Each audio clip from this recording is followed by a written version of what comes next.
My name is Nathan Pierce. I'm 38 years old, a senior accountant at Wilson & Associates, and until 3 months ago, I was the kind of man who believed in keeping promises. The kind who thought marriage vows actually meant something. The kind who trusted completely, loved unconditionally, and never questioned the woman sleeping beside me every night. I was also the kind of fool who thought he knew his wife. Lauren and I met 7 years ago at a coffee shop in downtown Portland. I was reading financial reports, she was sketching in a notebook, and Eclipse Theory was playing over the speakers. When Midnight Run came on, we both started humming along at the exact same time. We looked up, caught each other's eyes, and started laughing. "You know Eclipse Theory?" she asked, closing her sketchbook. "Know them? I've been to every Portland show for the last 5 years," I replied. Her face lit up like Christmas morning. "Me too. Well, almost every show. I missed the one last spring because of work," she said. That was our beginning. Not love at first sight, but love at first song. We talked for 3 hours about music, about Jackson Reed's guitar solos, about how Eclipse Theory's lyrics captured something raw and honest that most bands couldn't touch. When she agreed to come with me to their next concert, I knew I was falling for her. Our entire relationship was built on shared experiences. Concert after concert, late nights talking about lyrics and melodies, road trips to catch Eclipse Theory in Seattle and San Francisco. She moved in with me after 8 months. We got married 2 years later in a small ceremony with Horizon Line playing as she walked down the aisle. Our honeymoon was in Nashville. Music City, she called it. We spent 5 days hitting every venue, every record store, every place where music lived and breathed. On our last night, we caught Eclipse Theory at the Ryman Auditorium. Lauren cried during Forever Young Tonight. I held her hand and thought about how lucky I was to find someone who understood that music wasn't just entertainment.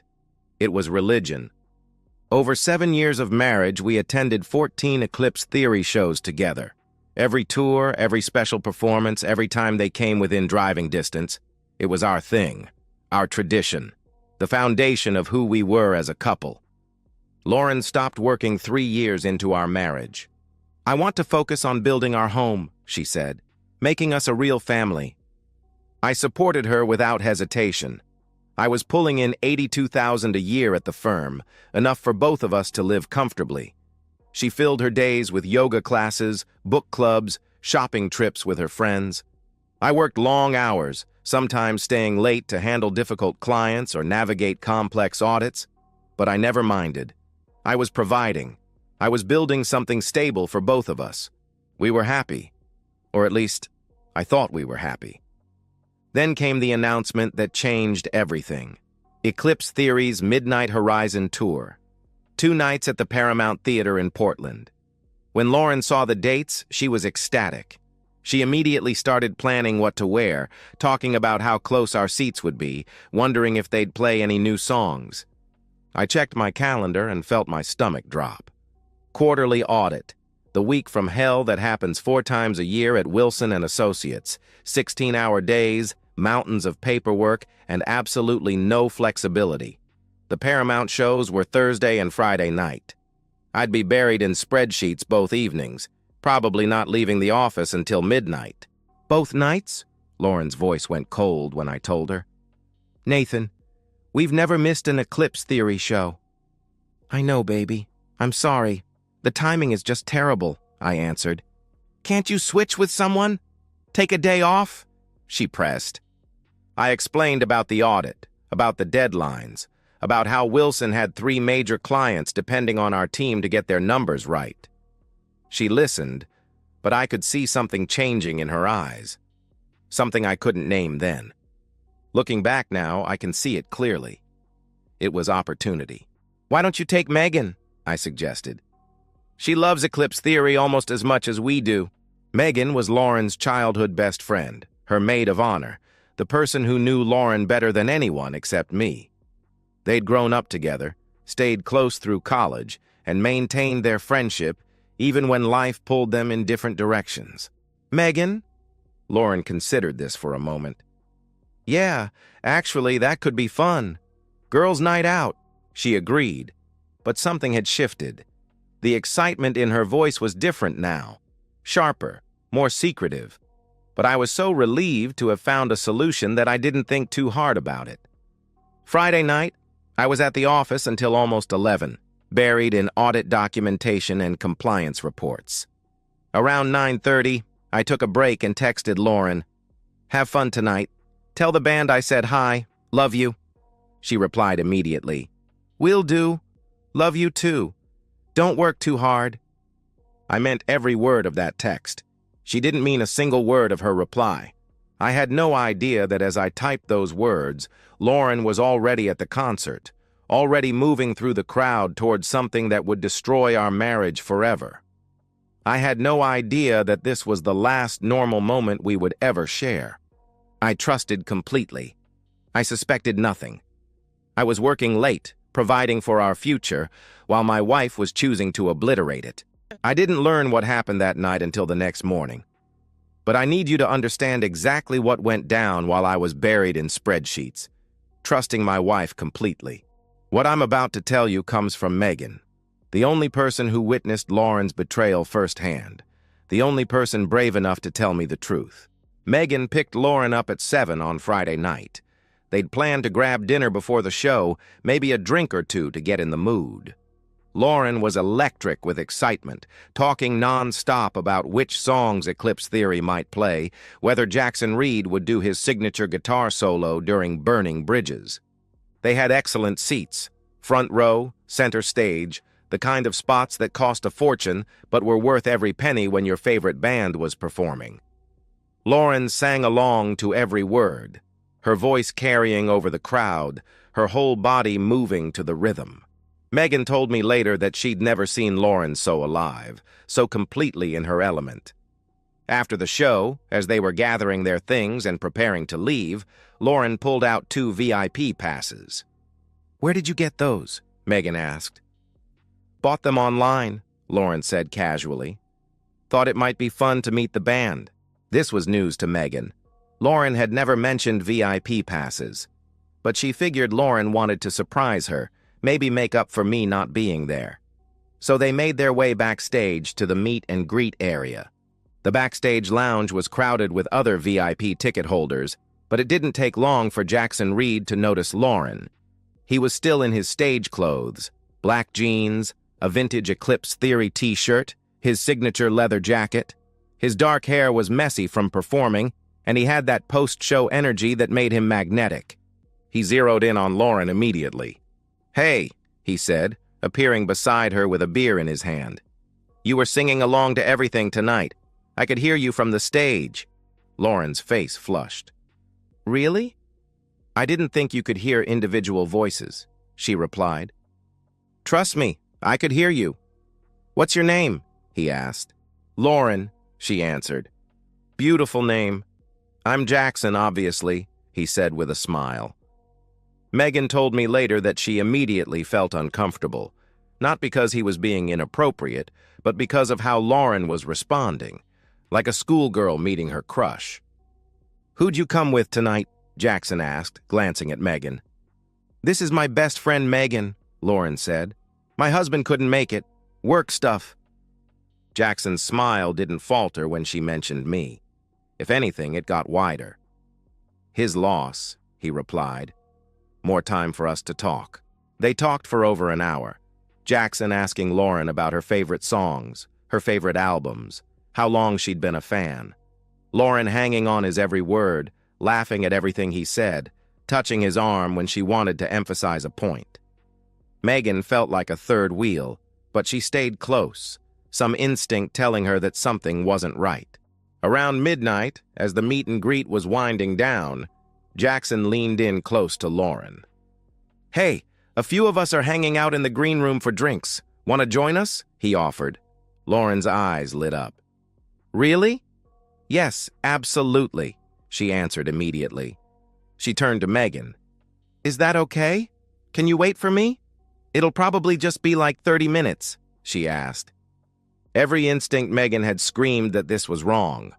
Lauren was married. She was my wife.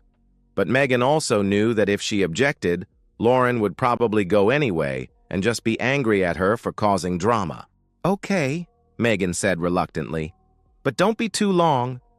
"I won't. I promise," Lauren replied. Lauren disappeared through a door marked "Authorized Personnel Only" with Jackson Reed. Megan sat in the emptying backstage area, checking her phone, making small talk with security guards, waiting. 30 minutes passed, then an hour. Megan texted Lauren, "Everything okay? Ready to go?" No response. Another 30 minutes. Still nothing. Finally, around 1:30 in the morning, Megan's concern overrode her politeness. She found a security guard and explained that her friend had gone into the green room and hadn't come back. The guard, probably tired and wanting to go home, agreed to walk her back and check on Lauren. The green room area was a maze of hallways and doors, most of them closed. But as they walked past the dressing rooms, Megan heard familiar laughter. Lauren's laughter. She followed the sound to a door that was slightly ajar. The security guard had continued down the hall, apparently confident that Lauren was fine. Megan approached the door and peered through the gap. What she saw destroyed her faith in her best friend forever. Lauren was pressed against the wall, Jackson Reed's hands tangled in her hair, their mouths locked together in a kiss that was hungry, desperate, completely without reservation. Lauren's hands were pulling at his shirt, trying to get it off. Jackson was pushing against her, his hands roaming places that belonged to me. Megan's first instinct was to look away, to give her friend privacy, to pretend she hadn't seen anything. But something harder, something more loyal to me than to Lauren, made her pull out her phone instead. She recorded. 10 seconds. 20. She moved slightly to get different angles, her hands shaking as she documented my wife's betrayal. She took photos when they shifted positions, when Lauren pulled Jackson's shirt completely off, when he pushed her harder against the wall.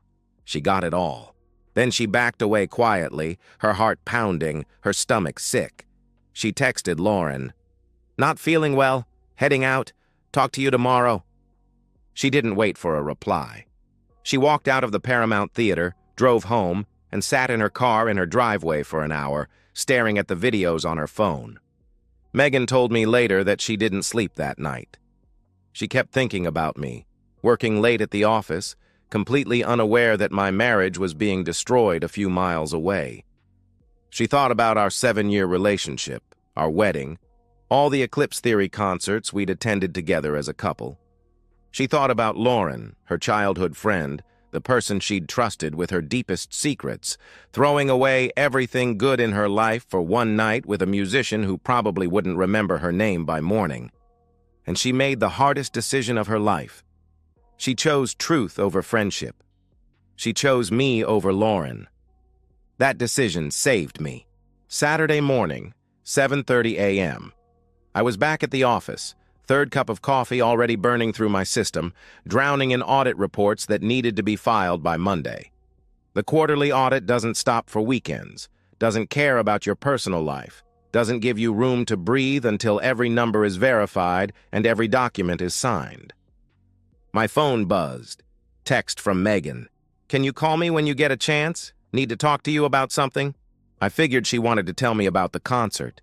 Maybe share some funny story about Lauren fangirling over meeting the band. I stepped into an empty conference room and dialed her number. "Nathan?" Her voice was tight, strained, like she'd been crying. "Hey, Megan, how was the show?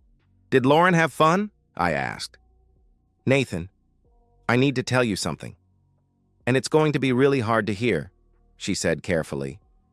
The way she said it made my stomach drop. "What's wrong? Is Lauren okay?" I asked.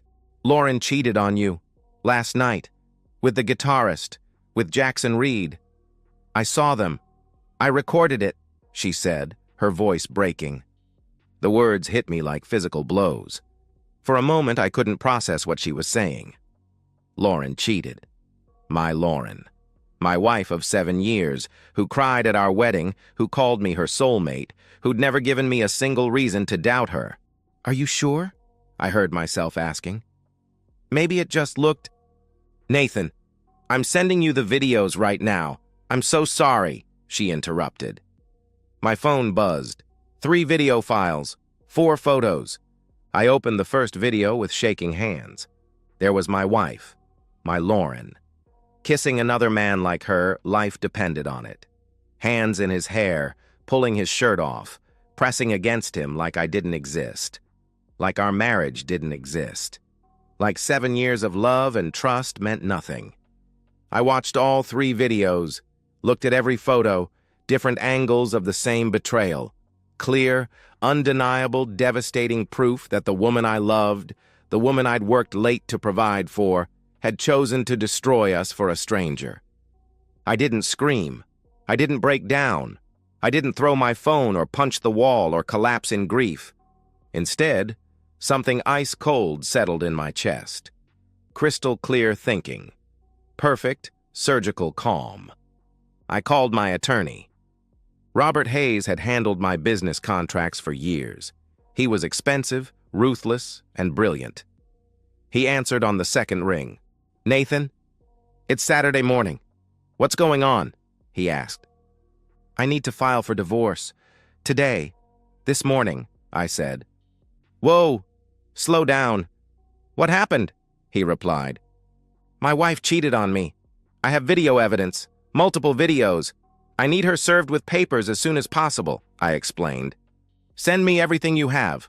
I'll review it and call you back in an hour," he said. "How fast can you move on this, Robert?" I pressed. "If the evidence is solid and you want her served today, I can make it happen. But Nathan, you need to think about this. Maybe you should take some time," he started. "No, I'm done thinking." "How fast?" I interrupted. "Give me 3 hours. I'll have the papers drafted and a process server ready to go," he replied. "Do it," I confirmed. I sent him the videos and photos. Then I left work. "Family emergency," I told my supervisor, and drove home. I moved through our house like a machine. No emotion, just execution. I went to our bedroom and pulled every piece of Lauren's clothing from the closet. Her dresses, her yoga pants, her fancy shoes, her Eclipse Theory t-shirts.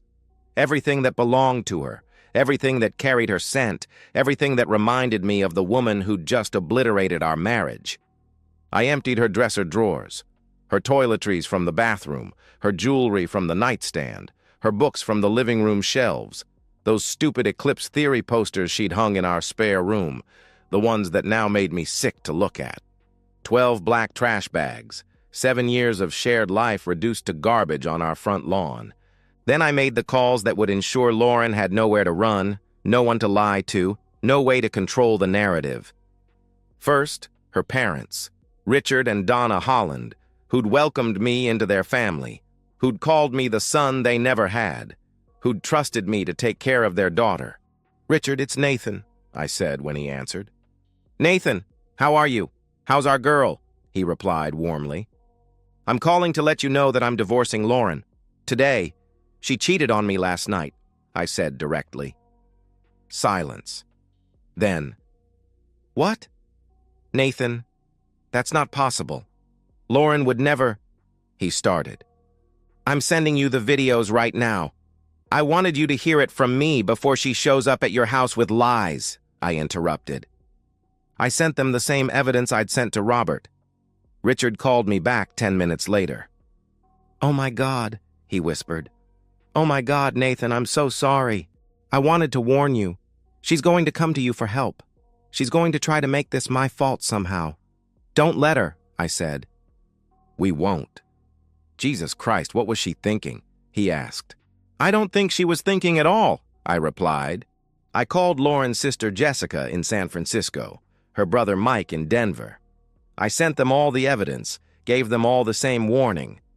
By the time Lauren realized her entire support system knew the truth, it would be too late for damage control. Finally, I sat on our front porch and waited. Robert called at 2:15. "Papers are ready.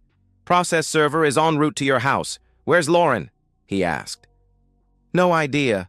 Probably still sleeping off her big night," I answered. "Nathan, I have to ask, are you sure about this? Once she's served, there's no going back." Maybe you should consider counseling or—" he began. "Robert, I watched my wife of 7 years hook up with a stranger while I was working to pay our bills. There's nothing to counsel. There's nothing to save. Just destroy her in court," I said coldly. "Understood. The server will be there in 30 minutes, he confirmed. I hung up and looked at our house. The house I'd bought for us. The house where we'd planned to raise children. The house that was supposed to be our forever home. In 6 hours, I'd gone from loving my wife completely to erasing her from my life entirely. I wasn't sad, I wasn't broken, I was just done. Lauren's car pulled into the driveway at 2:45. She looked tired, satisfied, guilty, a woman returning from an adventure. She had no idea that her entire life had already been dismantled in the time it took her to betray me. She was about to find out. I watched from the living room window as Lauren parked in our driveway. She looked exactly like what she was, a woman coming home after cheating on her husband. Her hair was messier than usual, her makeup smudged, her clothes wrinkled. She moved slowly, like someone processing a night of bad decisions. But there was something else in her posture, too, a satisfaction, a secret smile playing at the corners of her mouth. She wasn't coming home ashamed or guilty. She was coming home thinking she'd gotten away with something. She walked to the front door and tried the handle. Locked. She knocked, then called out, "Nathan? Babe? Why is the door locked?" I didn't answer. I just watched. Footsteps behind her on the walkway. The process server, a middle-aged woman in a business suit, carrying a manila envelope. "Lauren Pierce?" the woman asked. Lauren turned, confused. "Yes," she replied. "You've been served," the process server said, handing her the envelope and walking back to her car without another word. I watched my wife's face as she opened the envelope and read the first page. Petition for dissolution of marriage. Grounds. Adultery. The color drained from her face like someone had opened a valve. Her hands started shaking. She read it again, then looked up at the house like she couldn't believe this was real. I opened the living room window. "Your stuff's in the trash bags," I said calmly. "On the lawn. Take them and leave." "Nathan, wait! What is this? What's happening?" she called out desperately. "I saw the videos, Lauren. All of them. Megan sent them to me this morning," I replied. She collapsed, literally fell to her knees on our front porch, the divorce papers scattered around her. "Nathan, please, let me explain," she begged. "Explain what? How you fucked Jackson Reed while I was working late to pay our bills?" I asked coldly. It wasn't like that," she stammered. "Really? Because it looked exactly like that," I shot back. I could see her mind racing, trying to find an angle, a way to make this my fault or minimize what she'd done. "Nathan, it was a mistake. I was drunk, and he was—" she started. "He was your favorite guitarist from your favorite band, and you couldn't control yourself," I finished. "Please, can we just talk about this? Can you come outside and we can—" she pleaded.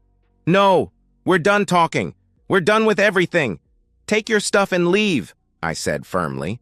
I closed the window. She pounded on the door for an hour, sobbing, begging, promising to change, swearing it would never happen again. She tried every window, every door, calling my name until her voice went hoarse. I never answered. I just sat in my living room listening to my wife's world fall apart, feeling nothing but cold satisfaction. Finally, around 4 o'clock, she gave up on getting inside. I watched her load the 12 trash bags into her car, struggling with the weight, tears streaming down her face. Some of the bags split, and her clothes spilled onto the driveway. She stuffed everything back in, desperate and humiliated. She drove away without looking back. I never saw her pull into our driveway again. But I knew where she was going, and I knew what was waiting for her there.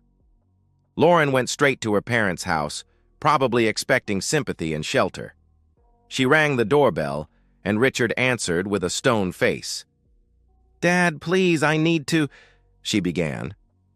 "You're not welcome here," he said coldly. "What? Dad, "What are you talking about?" she asked, confused. "Nathan called us this morning. He sent us the videos. We know what you did," he explained. Lauren's face went white. "The videos? What videos?" she asked weakly. Richard stepped onto the porch and closed the door behind him.